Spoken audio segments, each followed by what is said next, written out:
It is said that financial peace isn't the acquisition of stuff. It's learning to live on less than you make so you can give money back and have some to invest. You can't win until you do this. If you haven't already done so, take some time to assess your financial situation, especially with the upcoming holidays. You don't want to spend it all and be broke for the new year. Think about strategic ways to save, and if you can, invest for a rainy day. Thank you for joining us for another Jamaica Magazine. I'm Theodore Henry. Today's topics may seem heavy, but they are very important. We'll be looking at microinsurance and how low-income earners can benefit, as well as tips to help you plan and secure your child's education future. You don't want to miss it, so stay tuned.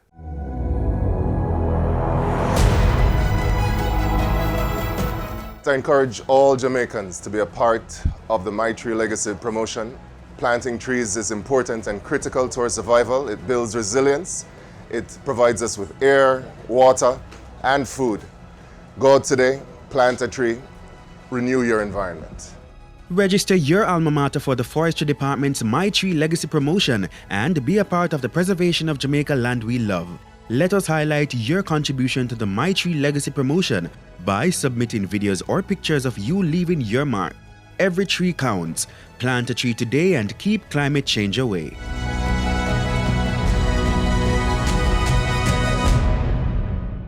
This week on Get the Facts, we'll be exploring microinsurance, which looks to assist low-income persons by offering insurance plans tailored to their needs.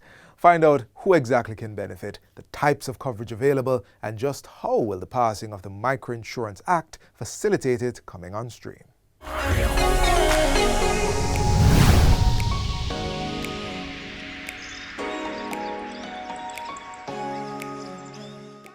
Welcome to Get the Facts, a program that provides you with information on government's policies and initiatives. I'm Rose Campbell, and today we're looking at microinsurance. There's been a lot of talk about microinsurance these days. You know, it's an initiative that gives more people access to insurance coverage. And my guest is Vice President, Insurance Association of Jamaica, Rosemary Henry. Ms. Henry, welcome to the program. Thank you. What is microinsurance? In our society today, a lot of persons are unable to obtain the traditional insurance. And this is where microinsurance comes in. It really is insurance for low-income earners, and it provides them the same value that it does for the traditional insurers, where it protects them against the risks that they face. Simple things like illness, death of a family member, especially the one who is the breadwinner, and also against crop failure. And that comes from whether it is too much rain or drought.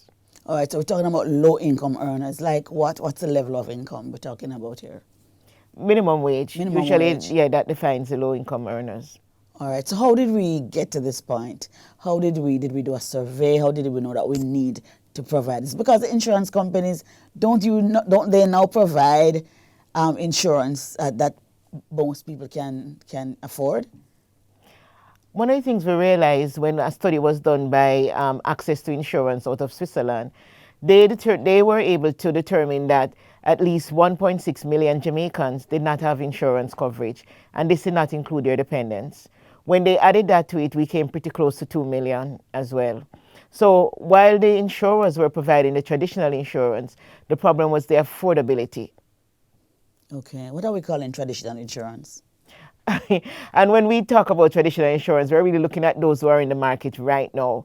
When you look at what it costs to be insured, and this vary across your age band, and so the older you get is the more that it costs, you'll realize that not everybody can afford even the basic of insurance. Right. And that include our health insurance as well. Right, so we're going to be covering persons' minimum wage, so like farmers and so as well? Right. Yes. Yes. Mm-hmm. Because the farmers, we refer to them as the underserved market, because persons will be looking to say their incomes are not stable. They cannot afford what I'm calling the traditional insurance. Apart from the cost, how different will it be from what you're calling traditional insurance? It's going to be a lot simpler, a lot easier to obtain, and easy enough for persons to read and understand. So you won't need a whole lot of education to be able to read your insurance policy and know what it means. It's going to be in simple terms. You're going to be able to walk in your supermarket, your mom and dad store and be able to get your insurance coverage on your phone as well too. Well, it's only that long 6, 7, 14-page document. No, not at all, not at all. All right, okay. So how as it relates to claim, how are the person going to be able to claim? Is it going to be the same process, going to the office and sign up and so on? Like you can get it in supermarket, it would be the same thing when people are claiming? Would it be as easy? It will be as easy. That's one thing that microinsurance aim to do, make the claim process very, very easy. So it will be a lot simpler. And also you will find that the number of days that it takes to get the claim, because it's so simple, would actually reduce significantly. So you will have between 2 to 5 days in order to get a claim. And you find that companies are actually doing that now or preparing to do that as soon as the legislation is in place. Right. So we're going to talk about legislation soon. But break it down for me. You're going to have individual insurance. Probably you'll have people with small companies. Tell me about that. Yes, you will. Everything that is done in the traditional market can be done in microinsurance and more. In the traditional market in Jamaica, you're not able to combine a general company and a life company. Under microinsurance, you can actually have a company that's a combination of both. And that means you have a whole new world as it relates to insurance product, because you can give something that covers your house at the same time, provide you with health coverage or life coverage all in one package, and that reduces the cost of it. All right. So it will be a wide range of products. There will be nothing that is in the traditional that you won't be able to get in the microinsurance and more. Can you tell us about some of those coverage? So you will have health coverage, and you find that you do have some of our insurers now who are actually providing microinsurance products. Problem is they are doing it under the traditional, so they are constrained with how they distribute it, and therefore it means that the cost to them to actually put these products out there are more. But you have health products, you have life coverage products, and they are 1-year renewable term products for the most part, because that's another feature of microinsurance. They are not long-term products, they are short-term products, right? But you have parametrics product which cover the farmers. We have companies out there, general companies that are actually doing that. So if you lose your crop because we've had a hurricane or we've had a drought, they can actually determine what your payout will be for that as well too. So that safeguard our farmers who are very vulnerable for these kind of happenings. You talked about small businesses as well, like hairdressers and... Oh, yes, they definitely will be able to opt in. And in addition to the microinsurance legislation, we are also looking at the group side of it, which will allow for persons to be covered under a group plan. So that amendment will also be done to the insurance legislation. And once again, it increases affordability, and it makes it easier for persons to be able to get insurance. Yes, when you talk about group plan, you're like a group of hairdressers, a group of Exactly. farmers, So their association, right, can actually be the policy holders for those coverages, and they then subscribe and enroll under those plans. Right. So where are you now with this initiative?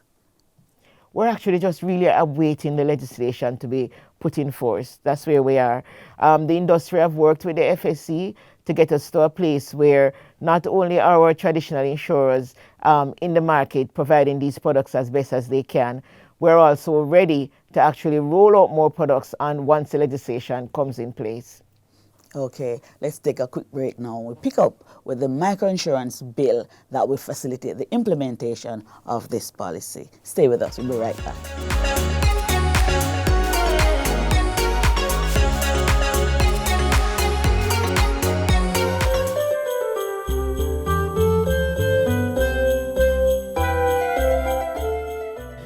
In terms of making shopping safe, shop online. And when shopping in stores, stay 6 feet apart from others and make sure you're wearing your mask.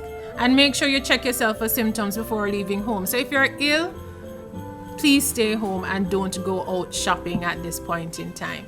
For persons who we know are more vulnerable and at high risk, shop early or ask someone to pick up items for you in the store. Use curbside pickup and delivery options if that is available and feasible for you. For our businesses, we know you expect increased pedestrian traffic. Make sure your hand sanitization station is accessible, easily accessible, especially immediately on entry to your business. Make sure you're enforcing physical distancing, not only within the business space itself, but outside. Offer online and telephone services as much as possible for as many services as possible within your business. Offer delivery services if that is an option. Have options for short interactions to be expedited, and make sure you have reminders of the infection prevention and control measures within your business so that you can remind your clients of what is expected.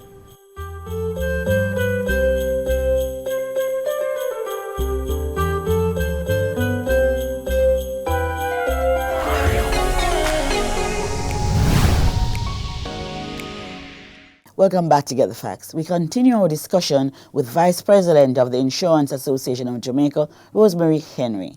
And before we continue any further, let's hear what the Minister of Finance and the Public Service has to say about the microinsurance bill and the importance of such a policy. He was speaking at a recent conference on inclusive insurance. The Microinsurance Act, which is under drafting as we speak, or is being drafted as we speak, will obviously define microinsurance, define a microinsurance product, will deal with the registration of microinsurance managers, that you have to be registered to provide a microinsurance service. It will also deal with fit and proper requirements for those engaged in providing microinsurance services. It will require that microinsurance products have certain minimum terms and minimum contract requirements for all microinsurance products. It will, very importantly, require that microinsurance products are, well, it will define the term of microinsurance products, and the term will be for a maximum of 1 year, though obviously it can be renewed. So you can't lock somebody in, indefinitely to be paying premium. They will have the opportunity to renew on an annual basis. And that is a key, that will be a key need to service this market properly. The legislation will require that microinsurance claims are resolved and paid out within 5 days, so that the experience of the insured is such that the microinsurance industry is seen as one that adds value. Long before the end of this fiscal year, we will table the microinsurance amendments or the microinsurance bill in the House of Parliament. It is therefore my expectation that microinsurance will be a reality in Jamaica at some point in the next fiscal year. So the policy will be ready within the next fiscal year, right? Minister spoke about fit and proper persons, service providers, claims being processed within 5 days, registration of the providers, and the 1 year term. Talk to us about those aspects of the policy that Minister spoke to. Okay, and yes, those are going to be all features of what they have, what will be the microinsurance policy that the companies will put out. There is always the assumption that person will want to renew that term. And so, yes, the policies will carry a clause in there which will allow for them to easily renew. And easily renew will mean that you simply do that by paying your premium, continuing to pay your premium, unless the insurer says this product is off the market. And even if they're going to do that, there will be a clause in there that will require them to give you time as well to do so. Yes, our companies are prepared to pay claim within the 5 days. We actually have a company now that does that in 2 days because they are very focused on that market as well too. And the fit and proper requirement, they are what is needed now. And so we are, the market, the industry expected that we're serving persons in the financial sector. We will still need to make sure that our individuals are fit and proper. So all in all, individuals who are Providing, yes. Meaning what? Meaning that there are some minimum requirement that the Financial Services Commission has for persons to be considered fit and proper. They look at your criminal record, they look at how you manage your business, they look at just how you operate within the space, or if you are in a business and have been in the sector for a while, were there anything that you did that would have been disruptive or not be beneficial to the market itself, the company, the policy holders as well too. So there are a list of things that they take a look at when they're determining who is fit and proper. Right. You talked about registration. Where are you with that? Are you ready? We are ready. Yes. We are ready once that legislation comes in play. And remember that these are done in consultation with the FSC and the industry. And so we have an idea of what it is that they're going to require of us. And so every company has begun to prepare for that because they do see this as a viable market. Right. So you say you're just waiting on the act. So you are already developing this policy? As we speak, yes, there are policies in the market that are considered to be microinsurance policies, and they were developed specifically with those target markets, the low income and the underserved in mind. And so we have several companies, we have probably about 4 or so companies who are actually operating in that space, and they continue to produce it. So the bill is a welcome addition for them as it relates to legislation. How will the bill make your process better? It will make it easier. It will actually make it even more affordable for the policyholder at the end of the day, because you now have the ability to utilize other channels that will cost you less, rather than your field force, which you have to pay a higher commission to than you would have had to when you go to a different channel. So it is things like those. You are able to set the policy up in such a way that when it gets to the individual, it is simpler, and therefore it takes less out of you operational-wise to not only manage but to also develop. Minister says this will come on stream by 2023. Yes? Do you have an idea of what the lowest level of policy will cost? And it's hard to determine that, because you also have to look at the benefits that you will provide. And the benefits are tied to the needs of that market. Yes. So it's all a research, so it can vary. As I indicated, the FSC is recommending that it be tied to the minimum wage. And therefore, you know that a lot of your policies are going to fall within that range, right? They'll be close to what a minimum wage is for anybody, and it will be slightly, you can have policies that are slightly above, depending on the market you're targeting, because you'll have some person who will afford a little bit more, even though the income is still. Talk to us about the benefits, because we didn't talk so much about the benefits. You will be able to, they'll be able to get health benefits, and if they do it under group coverage, then that benefits will also cost you less, because you're putting the risks of more than one person's together. Right, but then there will be the health, there will be the coverage for your life, there will be policies geared towards your children, and you can be able to cover them for actually less. So it's hospital, it's health, it's property, it's personal accident. As I indicated before, it's crops. The idea is that this kind of coverage meets the policyholder, the individual, where their needs are. And so you take a look at that in developing the policies. What about the small business person who is into haberdashery and so on? They will be able to get coverage, not just for themselves only, but also for their employers as well, to their employees as well. Okay, good. So what happens now? What happens now? So you're waiting on minister. What is happening now? Where the industry, the companies in the industries are continuing as they are now, meaning that they sell their traditional policies, but they also, those who have gone into the market, in the microinsurance market space, is ramping up their promo, letting persons know that, hey, this is a market that we're interested in, as well as we're getting ready to make sure that the minute he says the bill is passed, you can go ahead. We're ready to put those applications into the FSC. We're ready to roll out big promos about what products we have to offer, and truly go to the market with what is there. Right. What does a minimum wage person who earns a minimum wage person in those categories, what do they need to do now? Or would you tell them they need to do now? Start saving up their money? What are you going to require of them?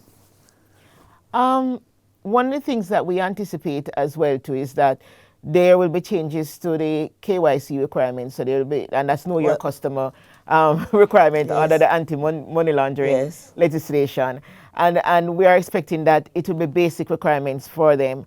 And so it'll be things like make sure you have an ID, because we need to know that you are who you say you are, right? Because we know that these persons can't really save all of their money to just put aside for insurance product. The products will be there ready to meet you where your income point is. And so a lot of savings is not really required. That's not what it's going to be based on. But just to read up, get the facts, listen to the information that are getting out there, and get ready to be able to really open your arms out to these products, because they will be there and they'll be good for the market. Thank you so very much. This has been Get the Facts, and our guest was Vice President of the Insurance Association of Jamaica, Rosemary Henry, and we were discussing microinsurance. Get ready. Thanks for watching, and until next time, I'm Anthros Campbell. Take good care.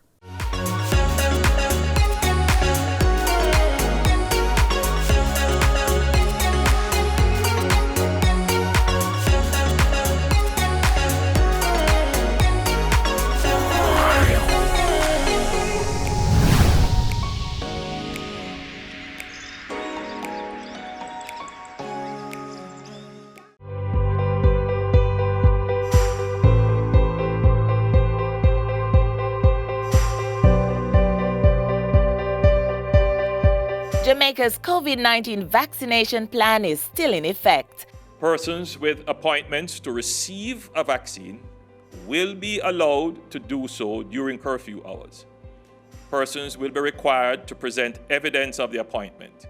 And how it will work is you will show the text message that you would have received or your email to the police. If you wish to make an appointment, please do so online by visiting moh.gov.jm or by calling 888-663-5683. Vaccination sites will open until 4 p.m. daily. Vaccination still a keep. Go get your jab today.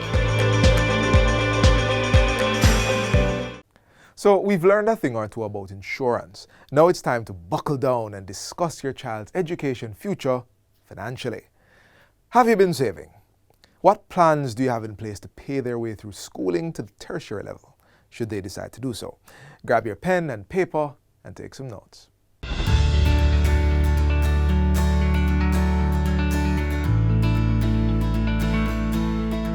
Hello everyone, I'm Xavier Campbell, an educator, financier and entrepreneur.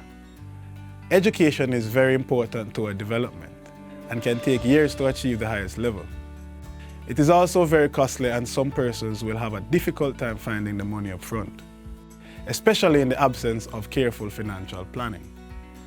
So, within the next few minutes, I want to share a few steps that will guide your approach to financing your child or children's education.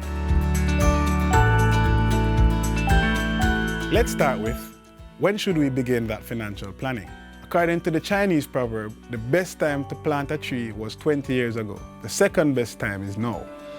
Although there is no perfect time to begin planning for your child's tertiary education, starting as early as possible is the best way to ensure you are prepared financially and avoid the common pitfalls. Having a step-by-step plan is the best way to ensure that you are able to finance your child's education without sacrificing your personal financial plan.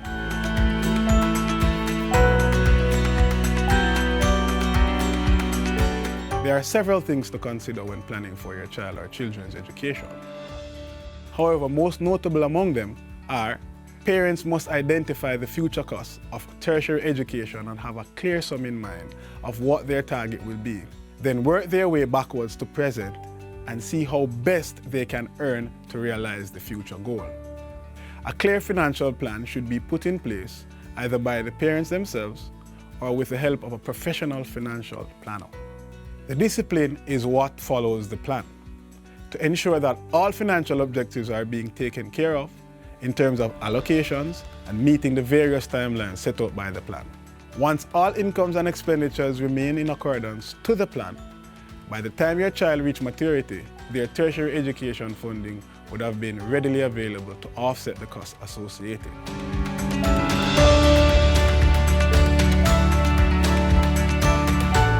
Now your options could be savings or investments. Both are good, but let's look at them closely. There are basically two ways to make money. One, you work for money. Two, your money works for you. So savings is the process of putting aside a portion of your income for future use. In this case, we're talking about education. So if you're going to save, you need to put aside some of your income to ensure that you're able to offset the cost of your education in the future. While investment is you putting money aside that will generally earn interest over the period of time that you put it aside for. Therefore, having a plan inclusive of savings and investments can put parents in a better position to offset the future expenses of education.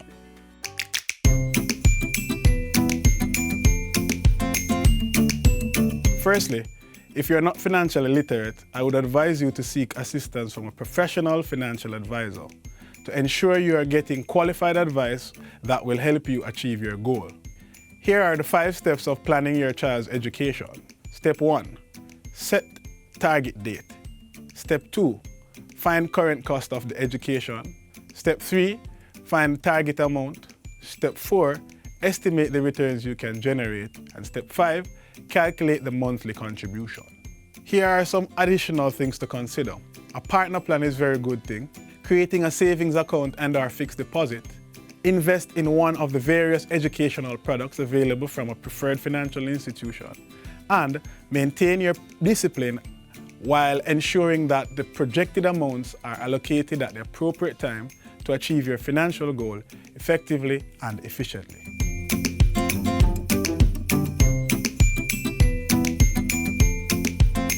One of the most common mistakes that parents make is that they think that they need this large lump sum. But as the Jamaican proverbs go, every mickle make a muckle, so therefore they can start small and then build onwards. Now another mistake that they normally would make is the fact that they think that savings alone would help in terms of offsetting the costs in the future. What I would recommend is for them to use a culmination of both savings and investments in order to achieve their financial goals.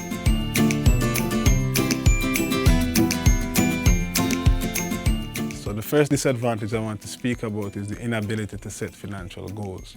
So you not being able to set goals will also lead to you being demotivated and lack the knowledge that is required to achieve that goal.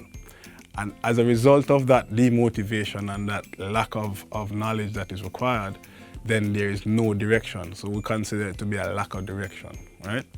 And if there's a lack of direction, then what will happen is that poor financial outcomes would be the result of that. In concluding, planning for your child or children's education is not just dependent on the numbers. Rather, it's a combination of several factors, namely social, personal beliefs, religious, your way of approaching, and general outlook at life. However, the cost of education on a rise. Parents are looking at various investment vehicles to secure their child or children's future. Judicious planning for your children's future is essential, and empowering them with an education plan is a wise thing to do. Start to reap maximum benefits very early. Create a sustainable future for them to bloom in.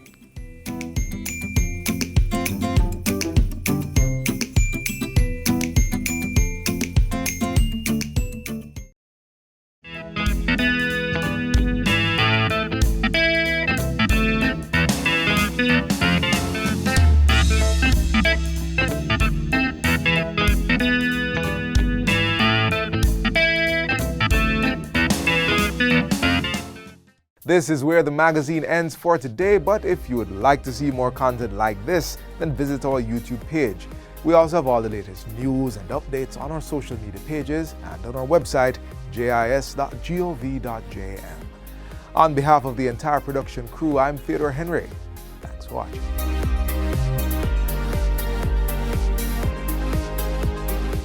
This has been a production of the Jamaica Information Service, the voice of Jamaica.